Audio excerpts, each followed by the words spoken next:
Άνοιγμα για τον Τσικίνιο. Το γύρισμα του Πορτογάλου πάνω στον Τεχέρο. Κλέβει ο Ταρέμι. Ο Ποντένσε θα διώξει ο Αθανασιάδης. Πολύ μεγάλη ευκαιρία για τον Ολυμπιακό που επιμένει. Συνεργασία με τον Ταρέμι ξανά. Το σου του Ιρανού. Η μπάλα στα δίχτυα. 2-0 ο Ολυμπιακός με τον Μεχτή Ταρέμι σε αυτήν την φάση διαρκείας. Πρώτα πέκρουσε το σου του Ποντένσε ο Αθανασιάδης. Νέα συνεργασία με τον Ιρανό.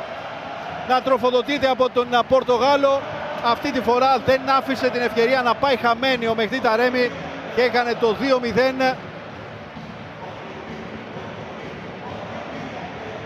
Σίγουρα ικανοποιημένος ο Χωσέ Λουίς Μεντιλίμπαρ, ενώ ο Ταρέμι γυρίζει εκεί προς το σημείο που είναι οι φίλοι του Ολυμπιακού.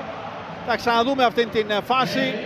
Πρώτα την ευκαιρία του Ποντένσε που σούταρε, απέκρουσε ο Αθανασιάδης με το αριστερό πόδι, κατεβάζει ξανά ο Πορτογάλος, κρατάει τον έλεγχο της μπάλας, συνεργασία με τον Ταρέμι, παίζουν το 1-2, εκτελεί ο Ταρέμι, δεν μπορεί ο Αθανασιάδης, 2-0 ο Ολυμπιακός με τον Ιρανό να σκοράρει.